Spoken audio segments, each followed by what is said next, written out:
Hi, and welcome back. I am on location here at the Pop Century. I'm sitting in the 90s area so I could get one of our classic Star Trek looking laptops. Recognize those sucker from Voyager? Kind of.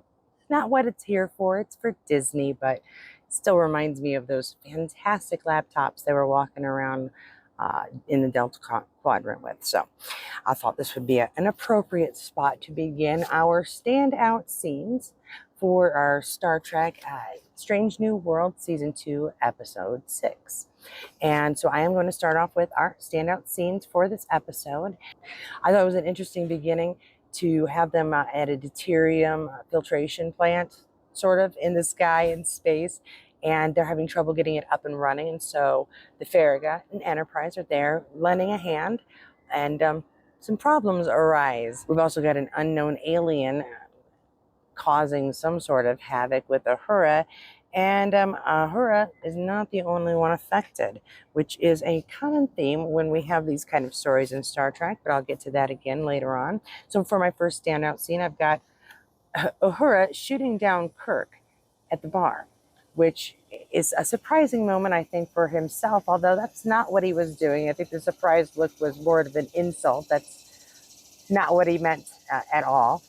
The crickets would like to put in their two-piece now. Hopefully you can still hear me.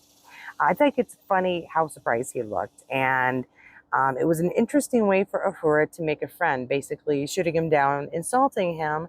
And he just wants to give her a hand. I think he was impressed with her, that she was just not going to take any guff. I know I keep saying this, but I really am beginning to enjoy Paul as Kirk more and more. I can see how Shatner would deliver the lines he's delivering, and when I did my recent rewatch of the original series, I could see how Paul might deliver lines that we'd heard Shatner say for years. So I am still enjoying him. Now, when they leave and Uhura punches him, not only is Paul well at being Kirk, but he's apparently pretty good at faking a punch, because he seemed quite upset. Though again, in a funny way, not really upset with her, just the situation. And that little comedic moment leads to the friendship and the respect I think we'll see in the original series. But it's nice to see that friendship blooming here. And it's a nice touch. For my second standout scenes, it's going to be Spock and Chapel discussing relationship paperwork. It is funny to see the two have a romantic chat over 3D chess, but at the same time, of course, where else would Spock have a romantic chat but with her while playing some 3D chess? Of course, and he finds it very stimulating. He enjoys being with her, so it's good stuff. Chapel, though, last season we found isn't really great with commitment, and I think we're seeing that here again. Not wanting to declare the relationship, keeps it open and leaves off the pressure that comes with that big C word, commitment. And so we're going to see how this grows or doesn't develop as the season goes on. I have a feeling it will just be this season. I don't know if they'll carry it over to the third. We'll have to wait and see. But she leaves it. I leaves it up to fate, I suppose. Although the funniest part to me was when he just kept saying "your move," and boy, the delivery of that line, it's fairly powerful. I enjoyed it. Your move. So leaving it up to her, but basically wait and see if there's anything that grows to report later. So that's what we got out of that one. Uhura figuring out that the alien life is communicating with her is my standout scenes for the second one. Now, she doesn't do this entirely on her own. There are several clues, and she has the Kirk brothers there kind of throwing out ideas, spitballing while they try to figure out what these messages could be. Of course, her being so great at interpreting, she's able to discern that the images are relaying a specific message.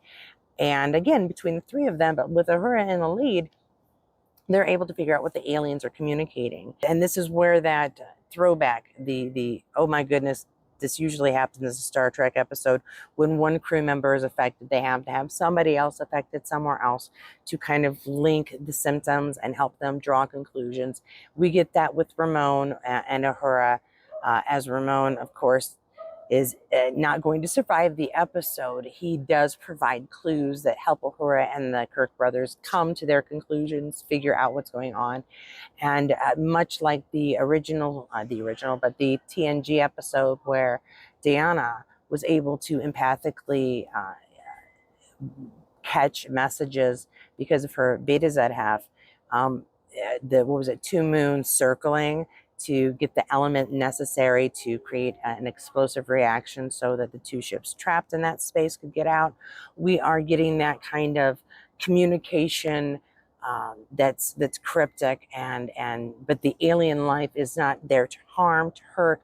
They're asking for assistance, and in both cases, for both of those episodes, both in TNG and Strange New Worlds, we do get the result of the aliens were being helpful. They were never trying to be harmful.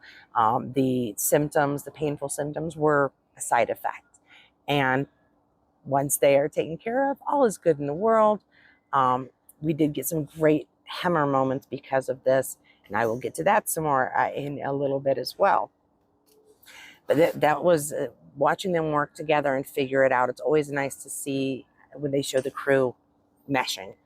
Now, for my final standout scene, it's going to be Una admitting why she has trouble with Pelia and leading back to the Hemmer of it all.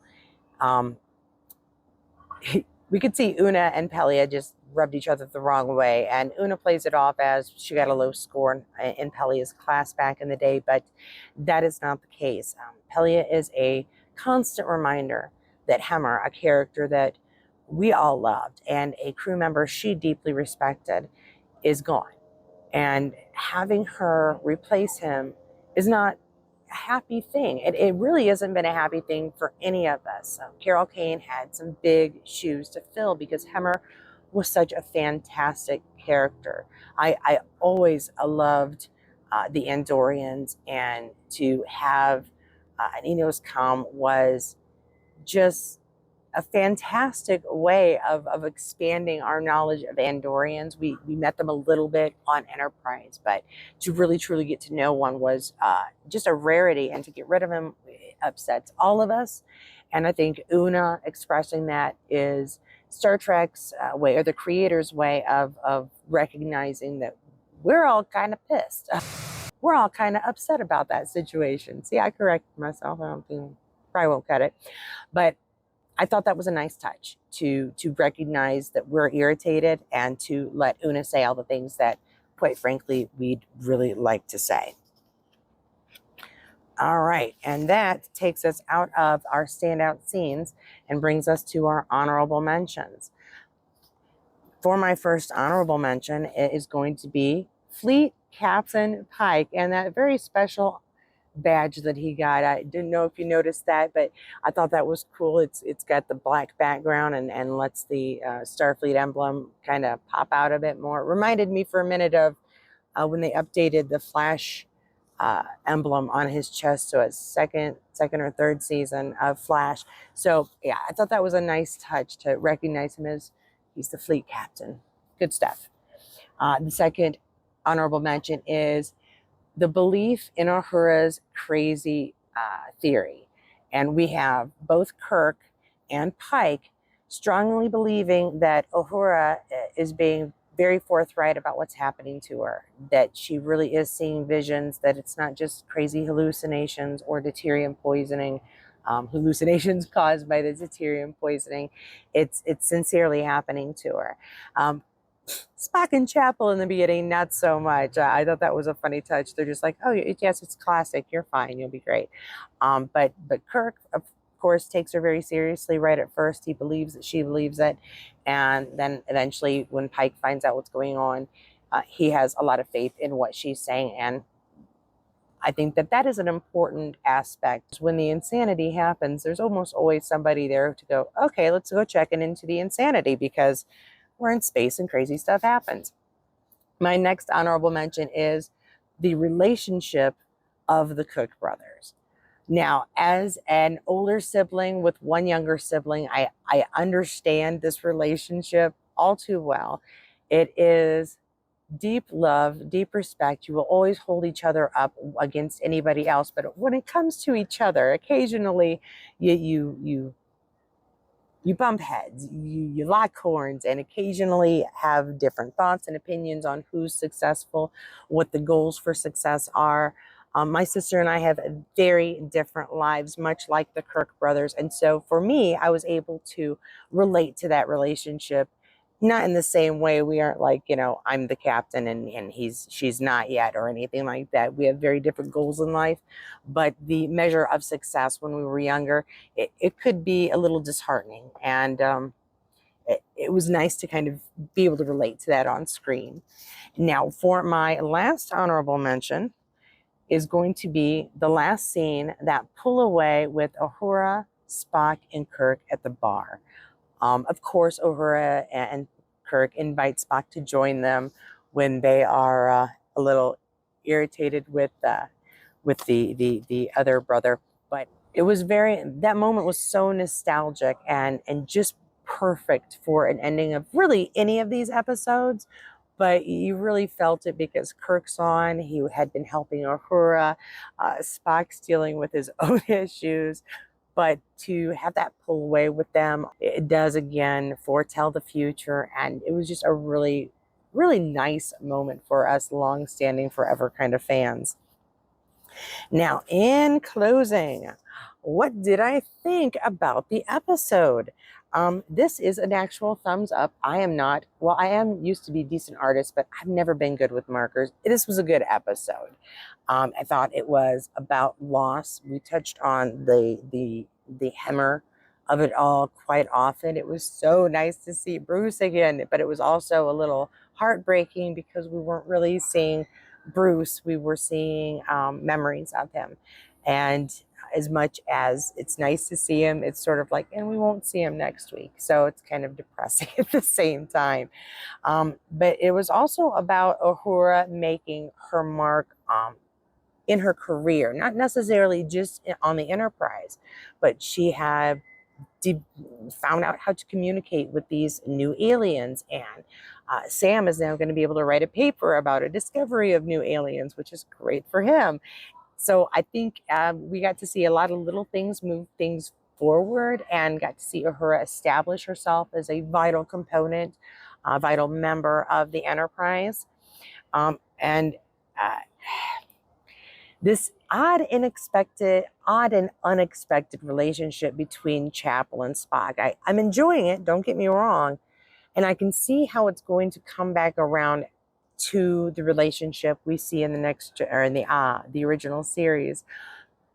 But I'm kind of hoping it doesn't last that long. I don't want that to be what the series is about. I'm enjoying it, and I could get caught up in it. But I have another show for my romantic inklings, and I don't really need to see them have some terrible breakdown at the end of the season. So I'm not looking forward to it, but I'm enjoying it. I don't even know, too many mixed emotions for it.